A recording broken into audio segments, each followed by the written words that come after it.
यह रहीम निज संग लय, जनमत जगत न कोय। बैर प्रीति अभ्यास जस, होत होत ही होए। इस दुनिया में असंभव कुछ भी नहीं है।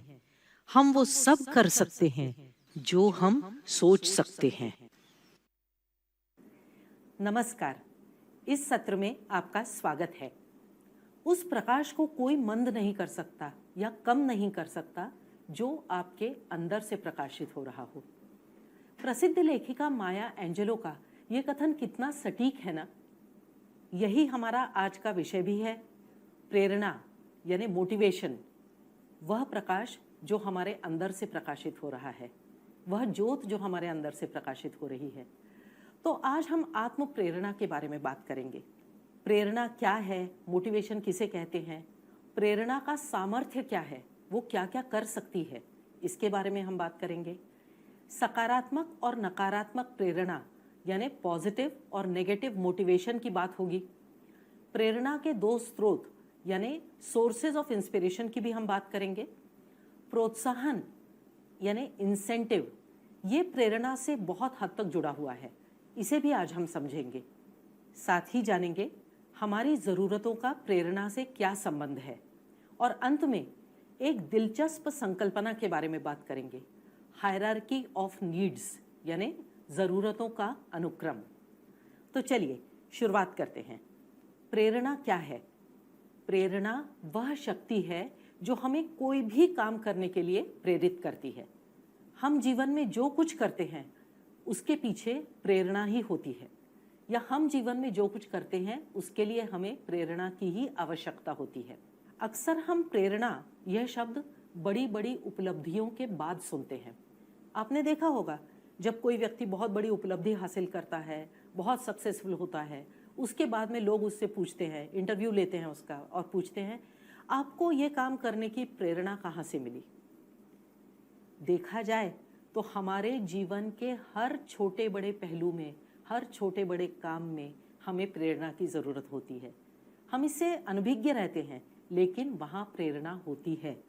सुबह से लेकर शाम तक देखिए, अब आप सुबह उठते हैं, आप अपने बिस्तर से उठ कर के स्कूल के लिए, कॉलेज के लिए तैयार होते हैं, काम के लिए तैयार होते हैं और बाहर निकलते हैं। क्यों करते हैं? क्योंकि आपको काम करने की या पढ़ने की प्रेरणा होती है।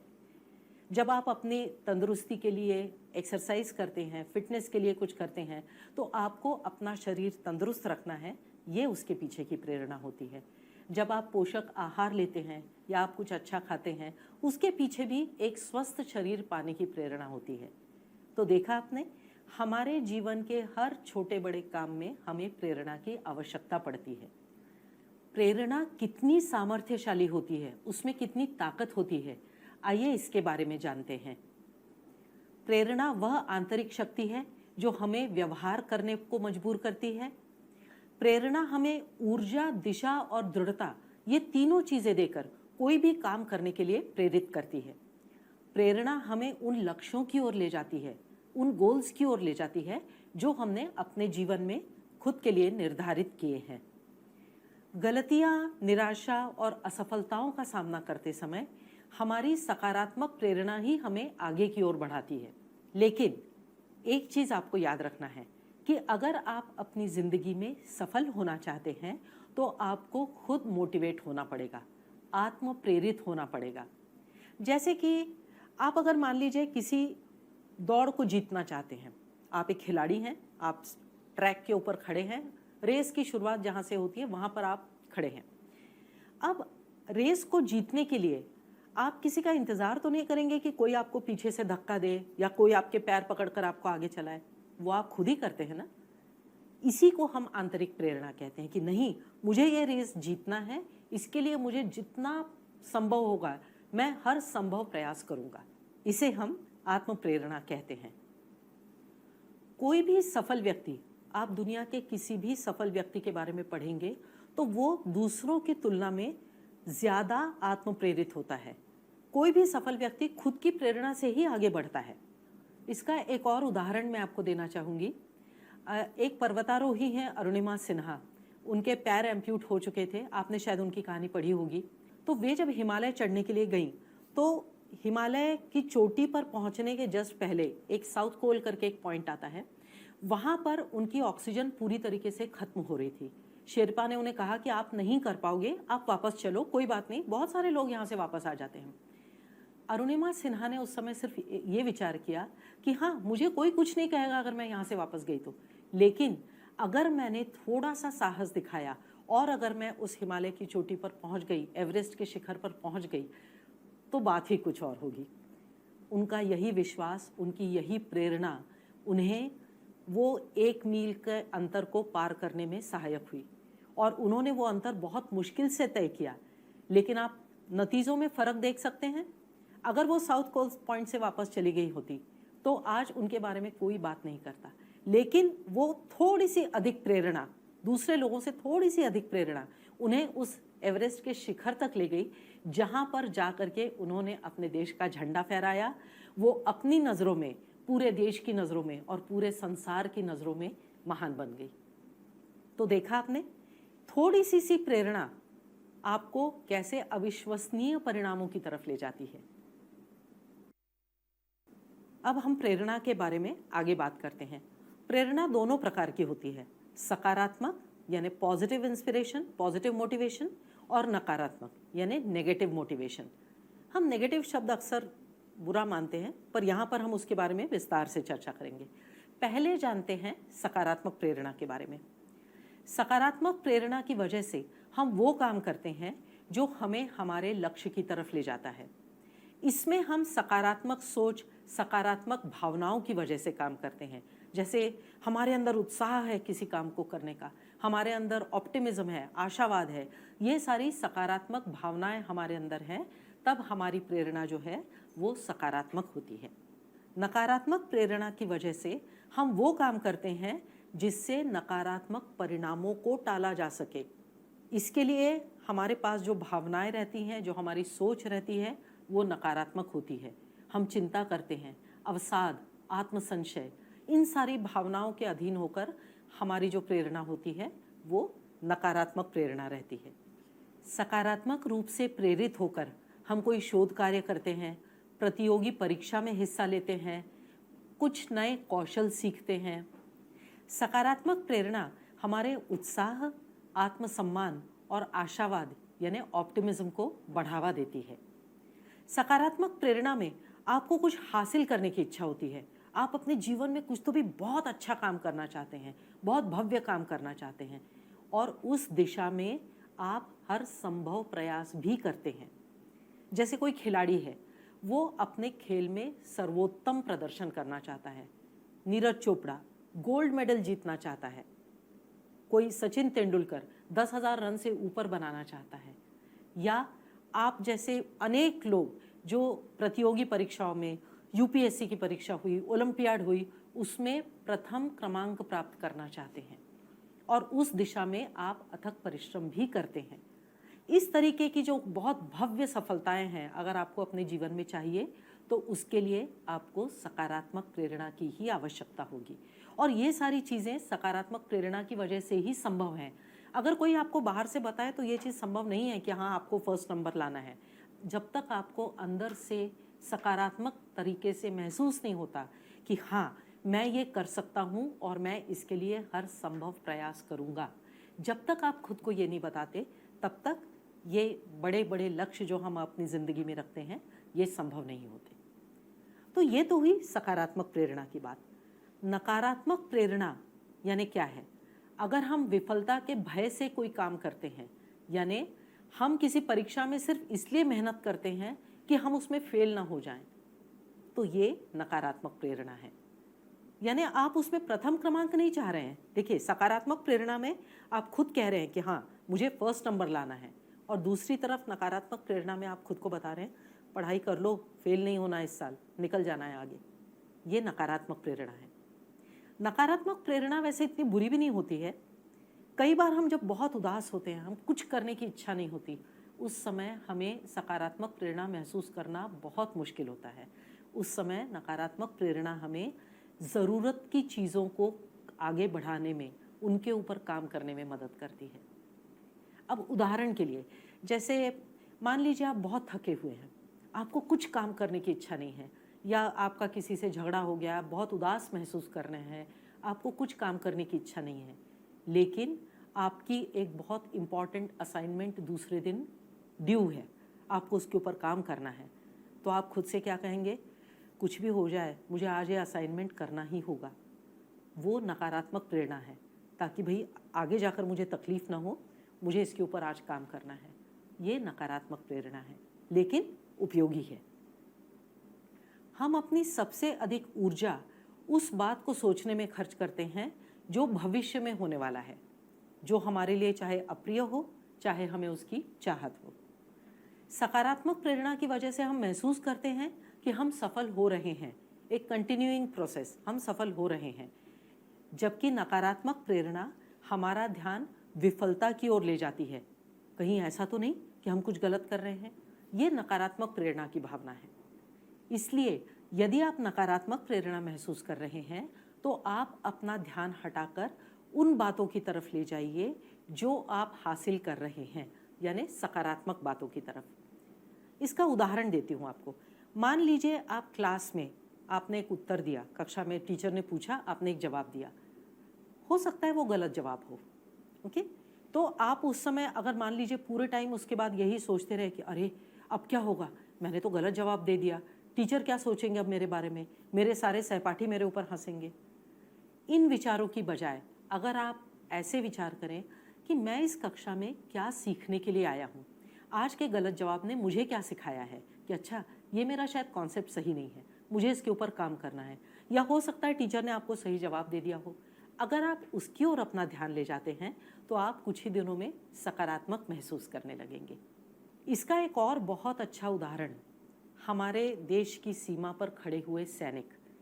सीमा पर खड़ा सैनिक कभी ये चिंता नहीं करता कि उसे गोली लग जाएगी या वो शहीद हो जाएगा, बल्कि वो ये सोचता है कि मैं यहाँ मेरे देश की, मेरे मातृभूमि की रक्षा करने के लिए खड़ा हूँ और उसकी रक्षा करना ही मेरे जीवन का उद्देश्य है।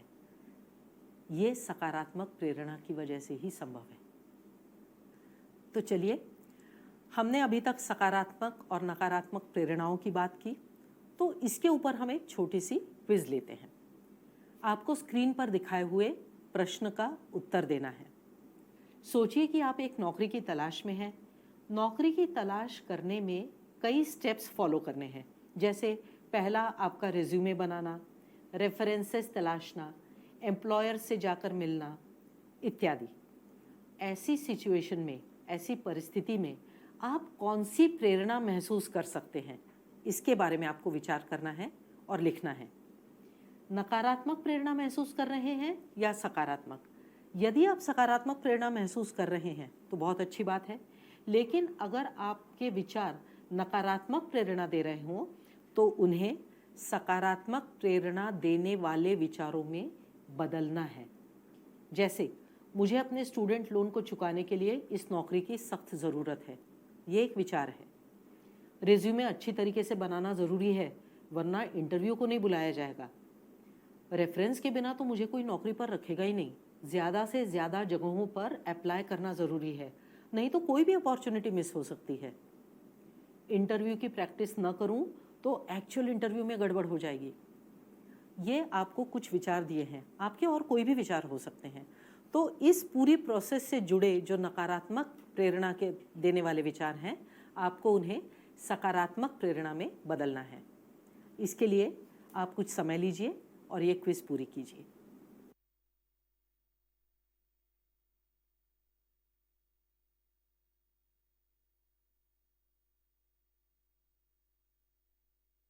ये प्रेरणा दो स्रोतों से मिलती है, आंतरिक और बाह्य, यानी इंटरनल मोटिवेशन और एक्सटर्नल मोटिवेशन। आंतरिक प्रेरणा वह है जिसे आप अंदर से महसूस करते हैं, वो सकारात्मक होती है, आपको व्यक्ति के रूप में उभारती है, विकसित होने में मदद करती है। आंतरिक प्रेरणा के चलते आप खुद से उत्कृष्टता की उम्मीद रखते हैं। जैसे मान लीजिए आपको एक प्रेजेंटेशन बनाना है, तो आप सोचेंगे मैं ऐसा प्रेजेंटेशन बनाऊंगा जो सबसे अच्छा हो, एक मॉडल प्रेजेंटेशन, जिसे अगली बार कोई देखे तो कहे भाई प्रेजेंटेशन हो तो ऐसा हो, सारे पॉइंट्स उसमें कवर होने चाहिए। यानी आप खुद से एक बहुत उत्कृष्ट काम करने की प्रेरणा रखते हैं। आंतरिक प्रेरणा में आप खुद के बारे में बहुत अच्छा महसूस करते हैं। जैसे आज मैंने जैसी पढ़ाई की है ना, मेरा तो दिल खुश हो गया। अगर मैं ऐसी ही पढ़ाई रोज करूँगा तो मैं परीक्षा में तो अव्वल नंबर कहीं नहीं गया मेरा। तो आप खुद से बहुत खुश हैं कि आज आपने बहुत अच्छी पढ़ाई की है।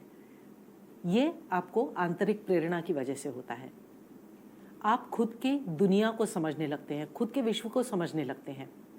आप अपने आंतरिक मूल्यों के प्रति बद्ध होते हैं, यानी आप अपने इंटरनल वैल्यूज़ के लिए ज़्यादा कमिटेड हो जाते हैं और आप अपने जीवन का रास्ता खुद निर्धारित करते हैं।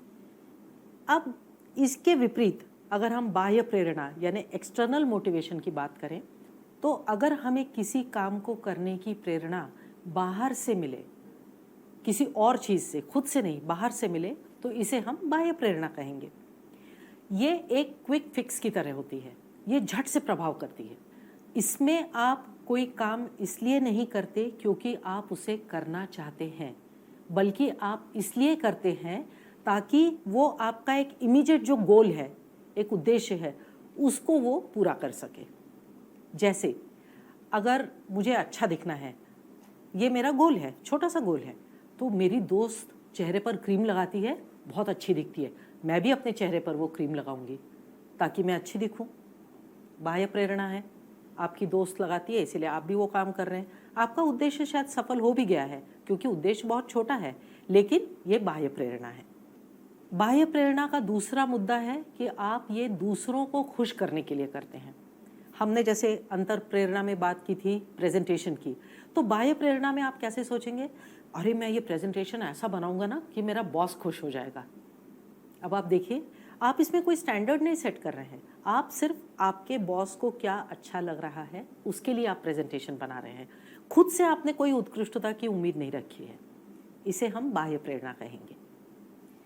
बाह्य प्रेरणा का एक और कारण होता है पुरस्कार प्राप्त करना। जैसे कई बार हम कहते हैं कि भाई हाँ, मुझे प्रतियोगिता में कोई रुचि नहीं है, लेकिन इसका पुरस्कार बहुत अच्छा मिलने वाला है, इसमें भाई बहुत बड़ा प्राइज मनी है, इसीलिए मैं इसमें भाग लूँगा। यानी आप अपनी तरफ से कोई बहुत अच्छे प्रदर्शन की या इसकी उम्मीद नहीं कर रहे हैं, लेकिन भाई पुरस्कार मिल गया, पता नहीं मिल गया तो बहुत अच्छा होगा। पुरस्कार प्राप्त करने की भावना से आप इसके ऊपर काम कर रहे हैं, इसे बाह्य प्रेरणा कहेंगे।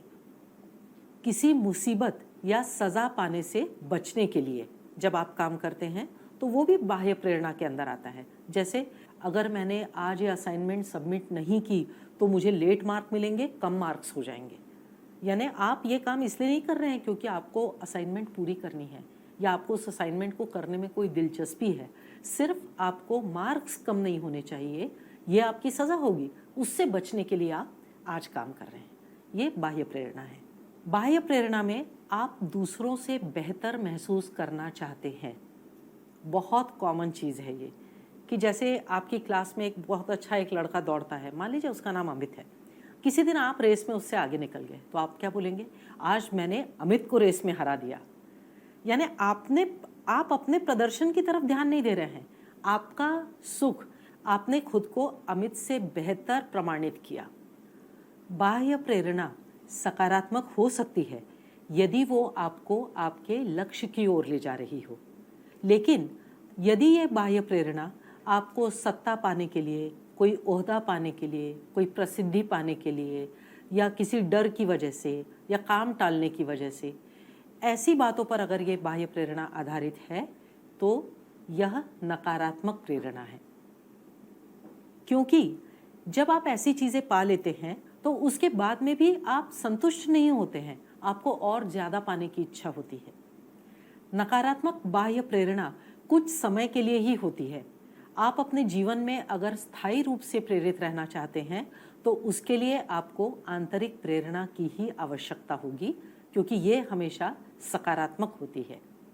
हर व्यक्ति अपने जीवन का लक्ष्य अपनी अपनी प्रेरणाओं के अनुसार तय करता है।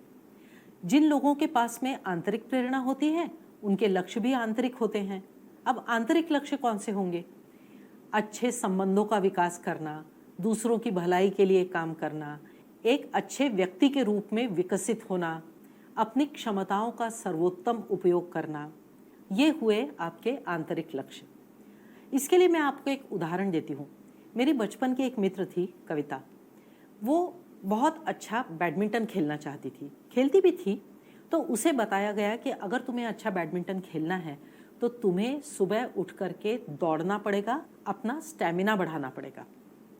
तो उस नियम के चलते कविता रोज सुबह उठती और वो 2 किलोमीटर 3 किलोमीटर सुबह धीरे धीरे दौड़ करके आती, जॉगिंग करके आती, ताकि उसका स्टैमिना बढ़े।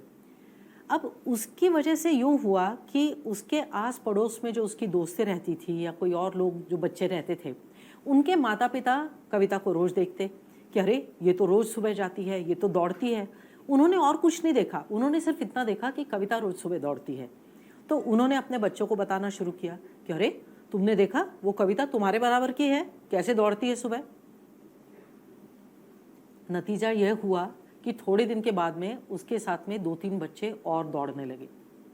अब आपने इसमें डिफरेंस देखा।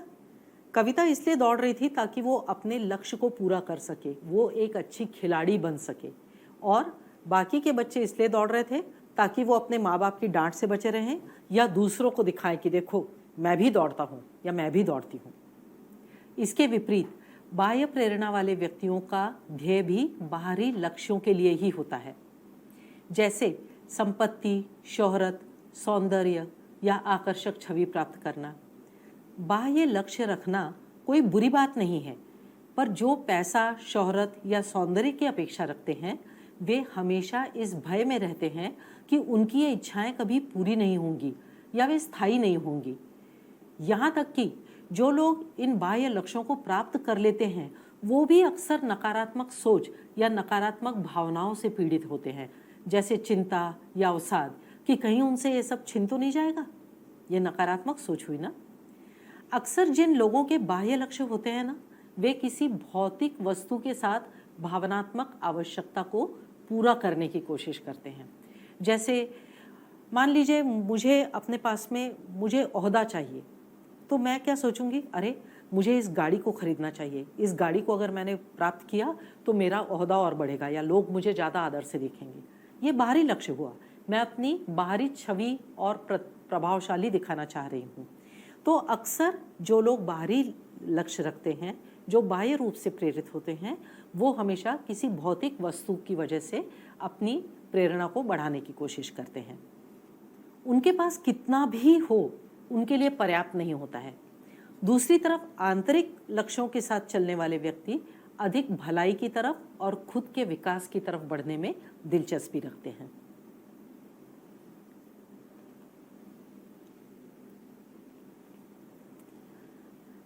तो चलिए एक और छोटी सी क्विज लेते हैं। आपको स्क्रीन पर एक प्रश्न दिख रहा है, उसका आपको उत्तर देना है। आपको क्या प्रेरित करता है? आप इसका उत्तर लिखने में थोड़ा समय लीजिए।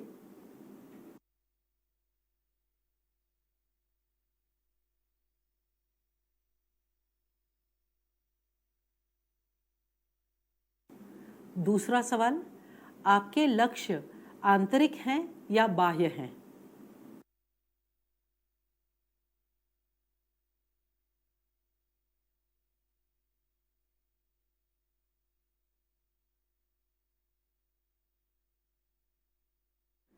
जो व्यक्ति बाहरी चीज़ों से प्रेरित होते हैं ना, वो अच्छे दिखने की, सज़ा से बचने की या इनाम पाने की कोशिश में लगे रहते हैं। किसी विशेष काम को करने के लिए जब एक व्यक्ति को इनाम देने की पेशकश की जाती है तो उसे हम इंसेंटिव या प्रोत्साहन देना कहते हैं।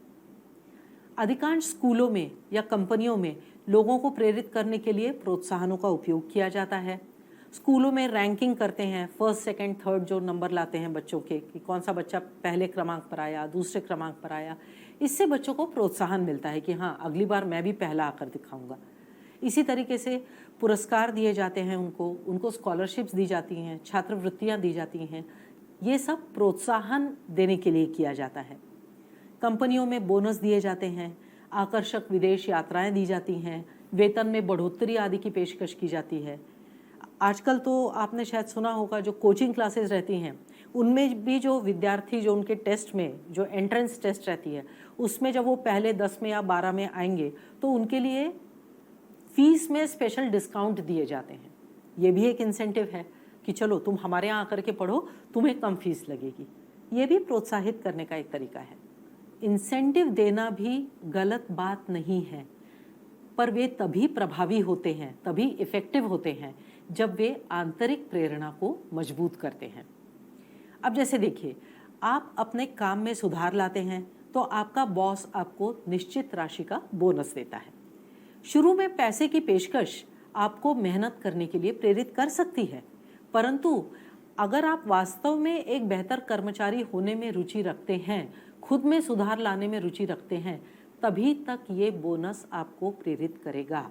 अपनी प्रेरणा के लिए पूरी तरीके से बाह्य पुरस्कार या प्रोत्साहन पर निर्भर रहना खुद को पराजित यानी सेल्फ डिफीटिस्ट एटीट्यूड है कि भाई आप ये क्यों कर रहे हैं, क्योंकि मुझे कुछ इंसेंटिव मिलने वाला है। आप खुद के लिए नहीं कर रहे हैं, सिर्फ आपको इंसेंटिव मिल रहा है, कुछ प्रोत्साहन मिल रहा है, पुरस्कार मिल रहा है, इसके लिए आप काम कर रहे हैं। तो ये तो आपकी हार हुई ना। आप ज़िंदगी में अपने असली उद्देश्य की तरफ बढ़ना चाहते हैं, खुद को विकसित करना चाहते हैं, इसमें यह प्रोत्साहन आपको कोई मदद नहीं कर रहा है। लेकिन अगर ये आपकी आंतरिक प्रेरणा को मजबूत कर रहा है तो ये प्रोत्साहन सही है। किसी बच्चे को उसके माता पिता कहते हैं कि तुम ये अपना होमवर्क पूरा करोगे तो मैं तुम्हें आइसक्रीम खिलाऊंगी, तुम्हें बहुत पसंद है ना। अब आप देखिए, वो बच्चा इसलिए होमवर्क नहीं कर रहा कि उसमें से वो कुछ सीख रहा है, कुछ समझ रहा है, कुछ ज्ञान प्राप्त कर रहा है। वो सिर्फ इसलिए कर रहा है क्योंकि इस काम को करने के बाद उसे आइसक्रीम मिलने वाली है। ये प्रोत्साहन सही नहीं है। कई बार तो पुरस्कार पाने की इस लत के कारण, कई बार प्रोत्साहन जब हमको बार बार मिलते रहते हैं तो इन पुरस्कारों को पाने की इस लत के कारण हम चीज़ों को, किसी चीज़ को खोजने की कोशिश नहीं करते, उसमें ज़्यादा इम्प्रूवमेंट लाने की कोशिश नहीं करते। हम सिर्फ दूसरों की स्वीकृति के ऊपर निर्भर करने लगते हैं। जैसे मान लीजिए आपने कुछ काम किया, आपको आपके बॉस ने प्रोत्साहित किया, आपने कुछ और काम किया, आप बॉस ने आपको और प्रोत्साहित किया। धीरे धीरे आप काम करते समय सोचने लगेंगे, अरे ये अगर मैं काम करूँगा तो क्या मेरा बॉस मुझे और इंसेंटिव देगा। यानी आप असली चीज़, उस काम की क्वालिटी की तरफ ध्यान नहीं दे रहे हैं, आप इस बात पर ध्यान दे रहे हैं कि आप अपने बॉस को कैसे खुश कर सकते हैं। प्रोत्साहन के साथ एक बहुत बड़ी समस्या ये भी है कि जो हमें प्रोत्साहन देते हैं ना, हम उन्हीं की इच्छा के अनुसार व्यवहार करने लगते हैं। तो जैसा कि अभी हमने ये बॉस का एग्जाम्पल देखा, तो इसमें क्या हो रहा है कि प्रोत्साहन के साथ में एक बहुत बड़ी समस्या आ रही है कि हम उनकी ही इच्छा के अनुसार काम कर रहे हैं जो हमें इंसेंटिव दे रहे हैं। यानी हमारा जो व्यवहार है वो कोई और नियंत्रित कर रहा है। इसका एक और अच्छा उदाहरण दे सकती हूँ कि अगर कोई माँ बाप अपने किशोर बेटे से कहें कि अगर वो परीक्षा में अच्छे नंबर लाता है, किसी भी कॉम्पिटिटिव एग्ज़ाम में आप देख लीजिए, जेईई में, नीट में अच्छे नंबर लाता है तो वो उसे बहुत बड़ा इनाम देंगे। अब वो बच्चा अपने माता पिता को खुश करने के लिए पढ़ाई कर रहा है, वो इसके लिए पढ़ाई नहीं कर रहा कि उसे भविष्य में जा कर के कुछ अच्छा काम करना है। तो ये सारे एग्जाम्पल भले आसपास के लगें, ये सब एक ही बात को दर्शाते हैं कि कोई भी प्रोत्साहन अगर वो आपकी आंतरिक प्रेरणा को नहीं बढ़ाता है तो उस प्रोत्साहन का कोई भी मतलब नहीं है, कोई अर्थ नहीं है। तो अभी तक हमने बात की है अपने आंतरिक प्रेरणा की, आंतरिक लक्ष्यों की, और हमने ये देखा कि हमारे जो आंतरिक लक्ष्य होते हैं, जैसे आत्मनिर्धारण, अच्छे संबंध बनाना, इन लक्ष्यों को प्राप्त करने में हमें जो खुशी मिलती है, जो संतोष मिलता है, वो हमें अपने बाहरी लक्ष्यों को प्राप्त करके नहीं मिलता है। बाहरी लक्ष्य यानी धन, प्रसिद्धि, बाहर की हमारी जो इमेज रहती है वो, सत्ता, इनको पाकर हमें उतना संतोष नहीं मिलता है। क्या लगता है आपको, ऐसा क्यों होता होगा? यहाँ बात आती है ज़रूरतों की और इच्छाओं की, क्योंकि मनोवैज्ञानिकों का मानना है कि हमारे जो आंतरिक लक्ष्य होते हैं, हमारी जो आंतरिक उपलब्धियाँ होती हैं, वो हमारी मौलिक मानवीय ज़रूरतों को पूरा करती हैं, यानी बेसिक ह्यूमन नीड्स को पूरा करती हैं। और जब वो हमारी नीड्स पूरी होती हैं तब हमें अंदर से खुशी महसूस होती है। तो ये क्या है, ये मौलिक मानवीय ज़रूरतें यानी बेसिक ह्यूमन नीड्स क्या है, इनके बारे में चर्चा करते हैं। ऐसी कोई बात जो हमें जीवित रहने और विकसित होने के लिए हमारे पास होनी ही चाहिए, उसे हम कहते हैं ज़रूरत। इंसान को शारीरिक और मानसिक दोनों प्रकार की ज़रूरतें होती हैं। जैसे शारीरिक ज़रूरतें देखें तो खाना, अच्छा खाना, कपड़े, घर, ये हुई हमारी शारीरिक ज़रूरतें। प्यार, सुरक्षित महसूस करना, अपनापन, आत्मसम्मान, ये हमारी मानसिक ज़रूरतें हुई। यानी पहनने के लिए कपड़े और सर पर छत होने के साथ ही हमारे लिए ये भावना भी ज़रूरी है कि हम सुरक्षित रहें और हमें दूसरों से प्यार और अपनापन मिले। हमें न सिर्फ अपने शरीर को बनाए रखने के लिए भोजन की ज़रूरत होती है, बल्कि अपने उत्साह को बनाए रखने के लिए हमें आत्मसम्मान की भी ज़रूरत होती है। तो देखा आपने, हमारी शारीरिक ज़रूरतें भी हैं और मानसिक ज़रूरतें भी हैं। ज़रूरतें अधिकतर हमारे चेतन व्यवहार यानी कॉन्शियस बिहेवियर को प्रेरित करती हैं। उदाहरण के लिए, हम अपने सामाजिक रिश्तों पर क्यों काम करते हैं? हमें अपने आजू बाजू अच्छे संबंध चाहिए होते हैं। क्यों चाहिए होते हैं? क्योंकि हम चाहते हैं कि दूसरे हमारा स्वीकार करें, वो कहें कि हाँ, ये बंदा बहुत अच्छा है या ये लड़की बहुत अच्छी है। हमें अपने लक्ष्य तक अगर पहुंचना है तो हमें आत्मसम्मान की ज़रूरत होती है और ये अनुभव करने की ज़रूरत होती है कि हम में क्षमता है। अब ये आपकी मानसिक ज़रूरत हुई ना, कि हम अपने लक्ष्य तक पहुंचना चाहते हैं, तो उसके लिए हमारी ज़रूरत है अपनी क्षमता को महसूस करना। तो ज़रूरतें जिस तरह हमारे कॉन्शियस बिहेवियर को प्रेरित करती हैं, उसी तरीके से सबकॉन्शियस बिहेवियर को भी प्रेरित करती हैं। कैसे? आपने बिना जाने बिना सोचे आप अपने आसपास के लोगों की तरह व्यवहार करने लगते हैं, उनके हाव भाव को देखते हैं, उनकी कई बार नकल करने लगते हैं। आप क्यों करते हैं ऐसा? ताकि आप उस समाज में स्वीकृत हों, आपको लोग अपना समझें, स्वीकार करें। तो ये हुआ आपका सबकॉन्शियस बिहेवियर। आप जानबूझकर नहीं कर रहे हैं ऐसा, लेकिन कहीं तो भी आप किसी की नकल कर रहे हैं, किसी के अच्छी चीज़ों को अपना रहे हैं। ये हुआ आपके सबकॉन्शियस माइंड पर ज़रूरतों का असर। तो एक तरफ ज़रूरतें हैं और दूसरी तरफ हैं इच्छाएं। इन दोनों में क्या फ़र्क लगता है आपको? ज़रूरतें और इच्छाएं। ज़रूरत किसी ऐसी चीज़ का नाम है जो हमें जीवित रहने के लिए, विकसित होने के लिए या एक्टिव रहने के लिए, फंक्शनल होने के लिए हमारे पास होनी ही चाहिए। इच्छा उस चीज़ को दर्शाती है जिसके बिना भी हम जीवित रह सकते हैं। वो एक हमारी चाहत रहती है, उसके हमारी ज़िंदगी में होने या ना होने से कोई फ़र्क नहीं पड़ता। ये फ़र्क है ज़रूरत और इच्छा में। इच्छा उस चीज़ को दर्शाती है जिसके बिना भी हम जीवित रह सकते हैं और फल फूल सकते हैं, जैसे भौतिक वस्तुएं, बड़ा मकान, महंगे कपड़े, बड़ी कार इत्यादि। ये हुई हमारी इच्छाएं। हमारी बुनियादी आवश्यकताओं से परे की जो भौतिक वस्तुएं होती हैं ना, उनको हम इच्छाएं कहते हैं। वो हमारी इच्छाओं का ही फल होती हैं। जैसे हम सभी को बुनियादी तौर पर स्वस्थ भोजन, उपयुक्त कपड़े और सुरक्षित आश्रय की ज़रूरत है, न कि महंगे ब्रांड की कॉफ़ी की या 4 कार समाये ऐसे गराज की। इसकी हमें ज़रूरत नहीं है, ये हमारी इच्छा है। ज़रूरत और इच्छा का एक और बहुत बड़ा फ़र्क है कि इच्छाएं हमें स्थायी रूप से संतुष्टि नहीं देती हैं। हो सकता है कि ये एक्स्ट्रा वस्तुएं हमें मज़ेदार लगें, हम इनका थोड़े दिन आनंद उठाएं, लेकिन ये हमारी मूलभूत आवश्यकता नहीं है। इसीलिए ये हमें वो संतुष्टि नहीं देंगी जो हमारी मूलभूत आवश्यकताएं हमें देती हैं। तो एक वस्तु इच्छा है या ज़रूरत है, इसे तय करने के लिए चलिए हम एक क्विज़ लेते हैं। कुछ दिनों से आप जो चीज़ पाने की उम्मीद कर रहे हैं, उस चीज़ को मन में रख करके आप ये बातें खुद से पूछिए।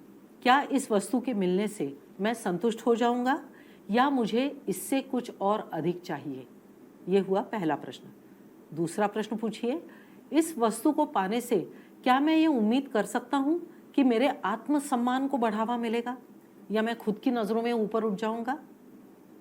तीसरा प्रश्न, इस वस्तु को पाकर क्या मैं ये सोच सकता हूँ कि इससे मेरा अकेलापन, मेरी उदासी, मेरी अस्वीकृति, हानि या खालीपन, ऐसी सारी दर्दनाक भावनाएं दूर हो जाएंगी? इस क्विज को करने के लिए आप कुछ समय ले सकते हैं।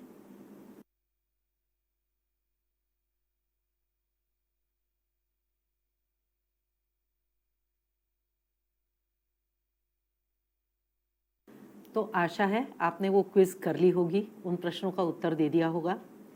एक चीज़ याद रखिए, यदि कोई बात वास्तव में आपको शारीरिक या मानसिक रूप से संतुष्टि नहीं दे रही है, तो ये शायद एक इच्छा है, ये आवश्यकता नहीं है। मुझे एक फ़िल्म याद आ रही है, एक फ़िल्म का डायलॉग याद आ रहा है, काफ़ी प्रसिद्ध है वो, दीवार नाम की मूवी है। उसमें अमिताभ बच्चन और शशि कपूर का डायलॉग है। अमिताभ बच्चन एक डॉन है, आप जानते होंगे उस पिक्चर के बारे में। उसके पास में काफ़ी पैसा है, बंगले हैं, गाड़ियाँ हैं, कुख्यात डॉन है वो। शशि कपूर एक सीधा साधा पुलिस इंस्पेक्टर है और वो अपने उसूलों पर, आदर्शों पर चलने वाला व्यक्ति है। अब ये डायलॉग को देखिए आप। अमिताभ बच्चन कहता है, मेरे पास में आज बंगला है, पैसा है, गाड़ी है, तुम्हारे पास क्या है? सिर्फ उसूल और आदर्श? शशि कपूर कहते हैं, मेरे पास माँ है। ये डायलॉग इतना प्रभावी है कि माँ क्या दर्शाती है यहाँ? माँ की स्वीकृति। माँ नहीं होने से डॉन के पास में कोई भी अपनापन नहीं है, अस्वीकृति है। उनके मन में कोई संतोष नहीं है, भले उनके पास में कितना भी पैसा हो। और दूसरी तरफ ये जो पुलिस इंस्पेक्टर हैं, इनके पास में अपने उसूल हैं, अपने आदर्श हैं, एक आत्मिक संतोष है और इनके पास में माँ का अपनापन है। यानी यहाँ जिन चीज़ों की आवश्यकता है वो किसके पास में है? पुलिस इंस्पेक्टर के पास में है। और जो इच्छाएं हैं वो किसके पास में है? वो डॉन के पास में है। अब इसी तरीके से हम अपने रोज के जीवन का अगर एक उदाहरण ले, मान लीजिए आज आपने एक बहुत महंगा मोबाइल लिया। जब भी आप उस मोबाइल की तरफ ध्यान देते हैं या जब भी उस पर काम करते हैं, अगर आपके मन में बार बार विचार आ रहा है, क्या मैंने इतने पैसे डालकर सही किया? क्या इससे मुझे और अच्छा मोबाइल ले लेना चाहिए था? तो क्या आप संतुष्ट हैं उस मोबाइल से? तो ये आपकी इच्छा हुई ना, ये आपकी आवश्यकता तो कभी भी नहीं थी। तो आशा है अब आप समझ गए होंगे कि ज़रूरत और इच्छाएं, इनके बीच में क्या फ़र्क है। अब हम बात करेंगे ज़रूरतों की, क्योंकि हमें उन्हीं के ऊपर फोकस करना है। ज़रूरतें हमारे व्यवहार को बहुत हद तक प्रेरित करती हैं। हम जो भी कोई काम करते हैं उसकी प्रेरणा हमें हमारी ज़रूरतों की वजह से मिलती है। जैसे हमें अगर भूख लगे तो हम भोजन की तलाश करते हैं। होता होगा आपके हॉस्टल में, रात के समय आपको भूख लगी, हॉस्टल की मेस बंद है, कोई आजू बाजू के होटल नहीं है, तो आप क्या करेंगे? आप अपनी भूख को मिटाने के लिए अपने किसी क्लासमेट के या किसी रूममेट के पास के जो डब्बे हैं उनको खोलकर देखेंगे, कुछ बिस्कुट मिल जाए, कुछ मिल जाए। उस समय आप ये नहीं सोचेंगे कि आपको 5 स्टार का खाना चाहिए, आपको सिर्फ उस समय अपनी भूख मिटानी है। फिर उससे कुछ भी मिल जाए, आपको बिस्कुट मिल जाए, केला मिल जाए, कुछ फल मिल जाए, आप वो खा लेंगे। यानी आपको भूख लगी है, आप अपनी ज़रूरत पूरी कर रहे हैं। इसी तरीके से यदि हम अकेलापन महसूस कर रहे हैं तो किसी से बात करना या अपने दोस्तों को फ़ोन लगाना, ये बहुत आम सी बात है, पर यह हमारी मानसिक ज़रूरतों को पूरा करती है। यदि हम बोर हो रहे हैं, ऊब गए हैं, तो हम किसी रोमांच की तलाश करते हैं। तो आपको क्या लगता है, हम जब ज़रूरतों की बात कर रहे हैं तो एक आम आदमी की ज़िंदगी में कितनी चीज़ों की ज़रूरत होगी? ऐसे जो बेसिक ज़रूरतें हैं उनकी 10 होंगी, 50 होंगी, 100 होंगी, कितनी होंगी? प्रसिद्ध मनोवैज्ञानिक अब्राहम मैस्लो ने इसका अध्ययन किया और पाया कि मानवीय ज़रूरतों को हम 5 कैटेगरीज में डिवाइड कर सकते हैं और इन्हें बेसिक नीड्स से लेकर के कॉम्प्लेक्स नीड्स तक एक पिरामिड के रूप में अरेंज कर सकते हैं। इसे मैस्लोज हायरार्की ऑफ नीड्स कहते हैं, यानी ज़रूरतों का अनुक्रम। चलिए इसे विस्तार से देखते हैं। चित्र में आप मानवीय ज़रूरतों का पिरामिड देख रहे हैं। इसमें सबसे नीचे है बुनियादी ज़रूरतें और सबसे ऊपर है कॉम्प्लेक्स नीड्स, यानी जटिल ज़रूरतें। अब इनका नीचे से ऊपर तक का क्रम इस प्रकार है। पहली हैं जो बुनियादी ज़रूरतें हैं वो हैं फिजिकल नीड्स, यानी शारीरिक ज़रूरतें। उसके ऊपर हैं सुरक्षा से संबंधित ज़रूरतें, यानी सिक्योरिटी नीड्स। उसके ऊपर आती हैं सामाजिक ज़रूरतें, यानी सोशल नीड्स। उसके ऊपर हैं मान्यता से संबंधित ज़रूरतें, यानी आपके एस्टीम से जुड़ी हुई नीड्स। और सबसे ऊपर आती हैं आत्मविश्लेषण यानी सेल्फ एक्चुअलाइजेशन से जुड़ी हुई ज़रूरतें। मैस्लो का मॉडल यह मानता है कि पिरामिड के शीर्ष पर यानी टॉप पर जो जटिल ज़रूरतें हैं, कॉम्प्लेक्स नीड्स हैं, उनको पूरा करने से पहले हमें अपनी बुनियादी ज़रूरतों को पूरा करना चाहिए। यानी आप आत्मविश्लेषण करेंगे, मान्यता संबंधी ज़रूरतें होंगी, उसके पहले आपको अपने शारीरिक, सुरक्षात्मक और सामाजिक ज़रूरतें पूरी करना आवश्यक है। तो अब इस पिरामिड के एक एक स्तर को हम और विस्तार से जानते हैं। पिरामिड के सबसे निचले स्तर पर यानी पहली पायदान पर है हमारी सबसे बुनियादी यानी शारीरिक ज़रूरतें। ये हमारे अस्तित्व और स्वास्थ्य के लिए महत्वपूर्ण है। हमें जीने के लिए किन चीज़ों की आवश्यकता होती है? ताज़ी हवा की, स्वच्छ पानी की, पोषक आहार की और प्राकृतिक आपदाएं जैसे तेज धूप हो गई, लू, वर्षा, बर्फबारी, ठंडी हवाएं, इन सब से बचने के लिए आश्रय की। साथ ही हमें शरीर को ढकने के लिए कपड़ों की आवश्यकता होती है। हमें अपने स्वास्थ्य में अगर कुछ खराबी आ गई तो उसके लिए बुनियादी मेडिकल केयर, प्राथमिक चिकित्सा की आवश्यकता होती है। और हमें आवश्यकता होती है फिजिकल इंटीमेसी की, जिसे हम यौन अंतरंगता भी कहते हैं। ये हमारी सबसे बुनियादी शारीरिक ज़रूरतें हैं। यहाँ आगे बढ़ने से पहले आपसे मैं एक प्रश्न पूछना चाहती हूँ। आप इसका उत्तर सोच करके लिखिए कि अपनी शारीरिक ज़रूरतों को पूरा करने के लिए आप अपने जीवन का कितना % ऑफ टाइम लगाते हैं? सोच करके इसका उत्तर लिखिए।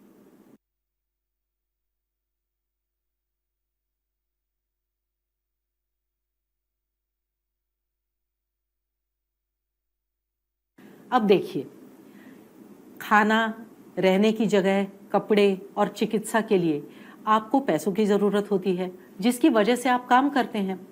अपने आसपास की जगह को स्वच्छ रखने के लिए आप घर के काम करते हैं, आसपास सफाई करते हैं। स्वस्थ होने के लिए आप डॉक्टर के पास जाते हैं। यानी आप अपना अधिकतर समय अपनी बुनियादी ज़रूरतों को पूरा करने में लगाते हैं। एक बात और, जितना ज़्यादा वक्त, पैसा और ऊर्जा आप अपनी बुनियादी ज़रूरतों को पूरा करने के लिए देंगे, उतना ही कम वक्त, पैसा और ऊर्जा आपको अपने जो आपके क्रम में जो ऊपर वाली जो पायदानें हैं उनको पूरा करने के लिए लगेगा। यानी सबसे ज़्यादा आपको अपनी बुनियादी ज़रूरतों पर समय खर्च करने की ज़रूरत है। इसका एक उदाहरण देखते हैं। अगर मान लीजिए आप भविष्य में उच्च शिक्षा पाना चाहते हैं, तो उच्च शिक्षा क्या हुआ? आपके ऊपर के स्तर पर आई कि नहीं? यह आपकी बुनियादी शारीरिक ज़रूरत तो नहीं है, यह आपकी सोशल नीड हो सकती है या सेल्फ एक्चुअलाइजेशन नीड हो सकती है। पर इसके लिए, उच्च शिक्षा प्राप्त करने के लिए आपको आज पैसों की आवश्यकता होगी, आपको पैसे कमाने पड़ेंगे। लेकिन उसके लिए अगर आपको 2 जॉब्स करना पड़े या अपने रहने के मकान को गिरवी रखना पड़े, तो ये तो बुनियादी ज़रूरतें पूरी करना नहीं हुआ ना। ऐसी स्थिति में आप उच्च शिक्षा के बारे में 2 बार सोचेंगे कि क्या मैं वाकई इतना पैसा आज कमा सकता हूँ कि मैं आगे जाकर उच्च शिक्षा लूँ? तो उच्च शिक्षा मुझे लेनी चाहिए या नहीं, ये मेरी अपनी आज मैंने बुनियादी ज़रूरतें पूरी की है या नहीं, इस पर निर्भर करेगा। जब हमारी शारीरिक ज़रूरतों का व्यवस्थापन हो जाता है, तब सुरक्षा और बचाव ये हमारा अगला प्रश्न बन जाता है। इसमें हम बात करते हैं शारीरिक क्षति से बचाव यानी फ्रीडम फ्रॉम फिजिकल हार्म। ये हमारा पहला प्रश्न होता है। जैसे आप सावधानी से साइकिल चलाते हैं, रास्ता क्रॉस करते समय आप सावधानी बरतते हैं, चौकन्ने रहते हैं कि कहीं कोई गाड़ी आकर आपको टक्कर न मार दे। संभाल कर आप सीढ़ियों से नीचे उतरते हैं। किसी भी गर्म चीज़ को हाथ लगाते समय आप उसे एक बार धीरे से छू कर देखते हैं ताकि आपको उससे क्षति न पहुँचे। इसी तरीके से यदि आप रास्ते से जा रहे हैं और आपके सामने कोई जानवर आ गया, तो आप अपना बचाव करने की कोशिश करते हैं ना कि भाई ये गाय मुझे आकर सींग न मार दे या ये कुत्ता मुझे काट न ले। तो ये जो आप बचाव की तरफ बढ़ते हैं, इसे हम कहते हैं शारीरिक क्षति से बचाव। ये बहुत कुछ सामान्य से उदाहरण मैं आपको दे रही हूँ। हम नॉर्मली कॉन्शियसली इसकी तरफ ध्यान भी नहीं देते हैं, लेकिन ये एक्शंस हमारे सबकॉन्शियस माइंड में बैठी हुई होती हैं, क्योंकि इनके पीछे हमारी शारीरिक क्षति से बचाव की जो ज़रूरत है वो रहती है। दूसरी बात, रहने के लिए स्वच्छ या स्थिर वातावरण की ज़रूरत। हम हमेशा सोच समझकर अपने रहने की जगह चुनते हैं ना। अगर आप कोई मकान किराए पर लेते हैं या आप कोई घर खरीदते हैं तो आप क्या चीज़ें देख करके निर्णय लेते हैं? मकान खुला है कि नहीं, हवादार है कि नहीं, आसपास ज़्यादा शोरगुल तो नहीं है, कोई फैक्ट्री या प्रदूषण फैलाने वाला यूनिट, कोई कारखाना तो इसके पास में नहीं है, इसमें कोई पानी की दिक्कत तो नहीं है, यहाँ बिजली आती है ना। ये सारी चीज़ें देख करके, यानी रहने के लिए आपको एक स्वच्छ और स्थिर वातावरण की ज़रूरत है।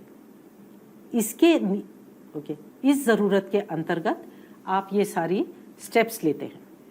तीसरी बात, ये विश्वास कि हम दूसरों पर निर्भर हो सकते हैं, ये भी हमारा सुरक्षा और बचाव के अंतर्गत आता है। अब देखिए, हम हमेशा उन लोगों के बीच रहना पसंद करते हैं जहां हम लोगों पर निर्भर हो सकें। ध्यान से सुनिए, हम कई बार ऐसा कहते हैं कि भाई हम आत्मनिर्भर हैं, हमें किसी की आवश्यकता नहीं है, पर फिर भी हमें अपने आसपास एक सपोर्ट सिस्टम की ज़रूरत पड़ती है कि नहीं? अगर आप कोई स्टूडेंट हैं तो आपको अपने शिक्षक में विश्वास होता है कि भाई अगर मुझे आज कोई टॉपिक नहीं समझ में आया या मैं पढ़ाई में अगर कमज़ोर हुआ तो मेरे शिक्षक मुझे समझा देंगे। यानी आप अपनी ज़रूरत के लिए अपने शिक्षक पर निर्भर हैं और आपको विश्वास है कि आपके शिक्षक आपकी मदद करेंगे। इसी तरीके से अपने आसपास के आपके जो बहुत ही करीबी दोस्त होते हैं, आपको एक विश्वास होता है कि अगर मुझे कोई मुसीबत आई तो मैं इन पर निर्भर कर सकता हूँ। ये एक विश्वास। इसी तरीके से एक और इससे बड़ा विश्वास, हमारे देश की सुरक्षितता। आप खुद से कह सकते हैं भाई मैं निश्चिंत हूँ क्योंकि मेरी देश की सीमा पर भारतीय सेना खड़ी है, हर सैनिक तत्पर है, मेरे देश पर कोई आंच नहीं आएगी। तो यानी आप सुरक्षा के लिए उन सैनिकों पर निर्भर हैं और आपको विश्वास है कि वो सैनिक अपना काम करेंगे। अगला पॉइंट, फ्रीडम या प्रोटेक्शन फ्रॉम अब्यूज़, यानी उत्पीड़न से बचाव या उत्पीड़न से संरक्षण। किसी भी प्रकार के एक्सप्लॉयटेशन या अब्यूज से बचाव हमारी सुरक्षा संबंधी ज़रूरतों में आता है। आपने अक्सर घर से भागे हुए बच्चे रेलवे स्टेशन के प्लेटफॉर्म पर देखे होंगे। उनमें से अधिकतर का कारण यही रहता है कि उनको घर में या तो एक्सप्लॉइट किया जाता है या अब्यूज़ किया जाता है। हम खुद भी ऐसी किसी जगह नहीं रहना चाहते या ऐसे लोगों के बीच नहीं रहना चाहते जो हमें किसी तरीके से अब्यूज़ कर सके या एक्सप्लॉइट कर सके। इसके आगे का पॉइंट है भय, व्यग्रता और अव्यवस्था से आज़ादी, freedom from fear, anxiety and chaos. क्या आपने कभी दंगों के दौरान या कर्फ्यू के दौरान आसपास के वातावरण को महसूस किया है? कभी आपके शहर में दंगे हुए हों या कर्फ्यू लगा हो, एक कैसा अनिश्चितता का वातावरण रहता है। आप कभी ऐसी अनिश्चितता में जीना नहीं चाहते। तो जब आपके लोग कहते हैं कि हाँ भाई अब शहर में स्थिति सामान्य हो गई है, कर्फ्यू हट गया है, तो आप राहत की सांस लेते हैं कि चलो अब मेरा शहर मुझे एक अच्छा सुरक्षित वातावरण दे रहा है, मुझे कोई भय नहीं है, मुझे कोई चिंता नहीं है। ये हमारी एक मूलभूत ज़रूरत है। निश्चित संरचना, कानून एवं व्यवस्था की आवश्यकता, यानी need for structure, law and order. हमारे रोज़मर्रा के जीवन में कानून और व्यवस्था हमारी सुरक्षितता की भावना को बढ़ाती है। एक ढांचा जिसमें बंद कर हम सभी अपना सामाजिक कर्तव्य निभाते हैं, जैसे ट्रैफिक के नियम। अब आप कोई अगर नियम तोड़ रहा है ट्रैफिक के, तो आप खुद जाकर के तो उस व्यक्ति को नहीं रोकेंगे ना, लेकिन आपको विश्वास है कि अरे वो ट्रैफिक पुलिस ने इसे पक्का पकड़ेगा, इस आदमी को, या इसको ज़रूर फाइन होगा। तो आप खुद चाहते हैं कि वो लॉ एंड ऑर्डर आपके आसपास में हो ताकि आप एक अच्छी ज़िंदगी जी सकें। या कई बार लोगों की प्रॉपर्टी के डिस्प्यूट्स होते हैं आपस में, तो वो क्या कहते हैं, हम न्यायालय में जाएंगे, हम कोर्ट में जाएंगे और कोर्ट हमारे हक में फैसला ज़रूर देगा। तो आपको उस व्यवस्था में, उस स्ट्रक्चर में विश्वास होता है। इसी संरचना, कानून और व्यवस्था की हमें हमारे सुरक्षा और बचाव के लिए आवश्यकता होती है। इससे पहले कि हम आत्मसम्मान और सामाजिक स्वीकृति जैसी ज़रूरतों की पूर्ति करें, हमारे अंदर सुरक्षा की एक बुनियादी भावना होनी ही चाहिए। जो लोग लगातार अपनी सुरक्षा की चिंता करते हैं, वो कभी भी कोई खुशी, कोई तृप्ति या अपनेपन की भावना अनुभव ही नहीं कर सकते। आप खुद सोचिए कि अगर आपके आसपास में बहुत भय का वातावरण है, आपके आसपास में मान लीजिए चोरियां हो रही हैं या दंगे चल रहे हैं, तो क्या आप उस समय बैठ करके शांति से अपने खुद के विकास या खुद की उच्च शिक्षा के ऊपर ध्यान दे पाएंगे? नहीं ना। इसीलिए सुरक्षा और बचाव और शारीरिक ज़रूरतें ये हमारे ज़रूरतों को पूरा करने के क्रम में पहले आती हैं। सोशल नीड्स यानी सामाजिक ज़रूरतें। मनुष्य एक सामाजिक प्राणी है, उसे हमेशा अपने आसपास अन्य लोगों की ज़रूरत होती है। हम सभी ये महसूस करना चाहते हैं कि जो लोग हमारे लिए महत्वपूर्ण हैं वे हमें स्वीकार करें, हमारी सराहना करें और हमें प्यार करें। इस भावना को महसूस करने के लिए हमें भी दूसरों का स्वीकार करने, उनकी सराहना करने और उन्हें प्यार करने की ज़रूरत रहती है। आपसी संबंधों से जुड़ी इसी भावना को अपनापन कहते हैं। इसे हम कई तरह से पूरा करते हैं, जैसे अपने मित्रों से, अपने दोस्तों से, अपने परिवार के सुदृढ़ रिश्तों में, अन्य सहकर्मियों से सौहार्दपूर्ण यानी एक अच्छा बर्ताव करके हम अपनी ज़रूरत को पूरा करते हैं। अपनेपन की भावना के बिना कोई भी व्यक्ति निराशा और अकेलेपन का शिकार हो जाता है। आप खुद सोचिए, मुझे कोई नहीं चाहता, मैं बिल्कुल अकेला हूँ। यदि आपके मन में ये विचार आए तो आप कितना उदास महसूस करते हैं, कितना डिप्रेस्ड महसूस करते हैं। इससे कोई फर्क नहीं पड़ता कि आप कितने सुरक्षित हैं। यदि आप अकेले हैं तो आपको दूसरों के अपनेपन की ज़रूरत हमेशा रहती है। इसका सबसे बड़ा उदाहरण हमारी ये अभी जो वैश्विक महामारी आई कोरोना की, उसके चलते आपने देखा होगा। बहुत सारे लोग अलग थलग पड़ गए, उनके घर में कोई नहीं आ रहा था, वो घर से बाहर नहीं जा रहे थे। कईयों के तो परिवार भी 2-3 जगहों पर विभाजित हो गए थे, जहाँ जो थे वहीं अटक गए थे। ऐसे समय में बहुत ज़्यादा लोग अकेलेपन का, डिप्रेशन का शिकार हुए। इसके बाद में जो स्टडीज़ हुई उनमें, उस डेटा में ये पाया गया कि ज़्यादातर लोगों को बाद में मानसिक स्वास्थ्य के लिए काउंसलिंग की ज़रूरत पड़ी थी, क्योंकि वो बहुत हद तक डिप्रेशन में चले गए थे, उनके आसपास कोई नहीं था। इसका एक और उदाहरण देना चाहूँगी। एक कहानी मैंने सुनी थी बचपन में।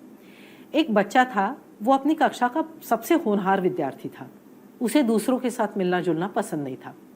जब क्लास में कोई अच्छी बात होती तो शिक्षक कहते हैं कि हाँ बच्चों, अब सब लोग तालियां बजाओ, देखो इस बच्चे ने कितना अच्छा किया है, ये जो मेधावी छात्र है, चलिए हम उसे अमित कहते हैं।